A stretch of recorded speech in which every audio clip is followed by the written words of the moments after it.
I have a piece of parenting advice for you. Mm-hmm. So you may say the kid may become infatuated with Pete the Cat or Curious George or Pig the Pug. Big Mm-hmm. fan of Pig the Pug. Pig Mm-hmm. the Pug books are great. So you'll be at the bookstore and you will see a compilation of 8 Curious George stories, all in like a big hardcover, Mm-hmm. and it'll be like, I don't know, like 30% off compared to buying 8 different Curious George books. And you'll be like, fucking sick. That's awesome. Right? Mm-hmm. So that's when you're gonna pick up and you're gonna be like, I'm gonna read this girl to Curious George book before bed, and that's gonna sleep her up, and that's great. But what you forget is that the child have eyes. So when you read, Curious George and the Dump Truck, which is it's story 3 of 8. Mm-hmm. Well, the final page of Curious George and the Dump Truck on the opposite side of the fucking book has Curious George goes to a costume party. So you're like, and now we're done. And the child has the speed to go, that one, read that one now. Oh no. And that's how you get trapped in a loop. Those assholes. And this gives you the, oh no, we're done with Curious George. It was like, we have read 4 Curious Georges back to back. You need to go sleep. No, that one. And you're like, no. The nefarious design of not putting a blank page before you advertise the next. They knew. Oh, you son of a bitch. Bro, me and Paige, we're Georged out right now, bro. It's a Curious George household right this second. God damn it. Like, it's absolutely crazy how many times in a row you can read the same goddamn Curious George story. Also, the man with the yellow hat is a fucking asshole. Oh, god damn it. Okay. The man with the yellow hat is a piece of shit. What'd he do? First, he kidnaps George from Africa. He steals George. Okay. And to sell him to the zoo. That's how Curious George gets to America. Okay. And then George breaks out to go live with the man with the yellow hat because he loves him, because he was nice to him. So that's a bad start. But more than that, every single Curious George story is the man with the yellow hat takes Curious George to a chocolate factory or a fucking firehouse or a department store, and then goes, George, you wait here. I'm going to leave you a capuchin monkey completely fucking unsupervised for like a half hour. While I hope you don't get into trouble. Yeah, okay. Every single time. And then George gets in all sorts of wacky hijinks. And then man with the yellow hat shows up at the end and goes, no, George, what have you done? Oh, I guess it all worked out in the end. But like, it's irresponsible. I don't remember the other details, but I do remember he is regularly left unattended, so that hijinks may occur. Like, the thing that gets me really bad is that there'll be these moments where, like, the department store head will come over and be like, that monkey ruined my display case. And everyone's like, well, he helped pack the other gifts for the children, so it's all fine. And I'm just thinking about, like, if I'm in a store and a man left an unattended fucking monkey in my fucking store, I'd lose my fucking shit, man. He's eating things off the shelves and touching people. So we're not going to get into the logistics of walking around town with a giant Titan red dog, are we?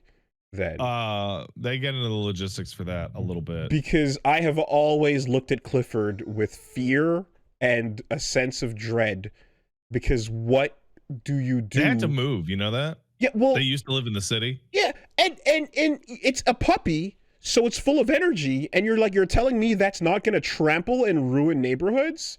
Like, yeah, no. Clifford does in fact do like a really significant amount of property damage throughout his books.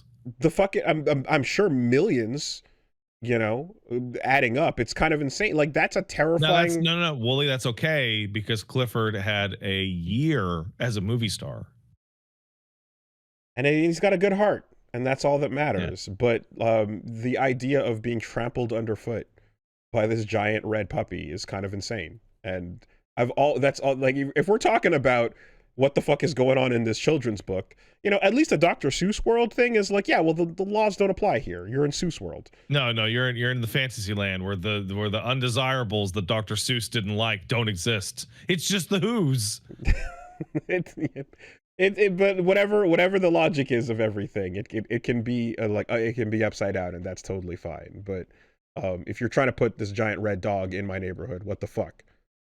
How am I supposed to feel like I'm not gonna get? They had a city apartment. I don't know what their dad did for a living, because they upgraded to a home in the burbs just so Clifford could have a dog house the size of their house next to their shit.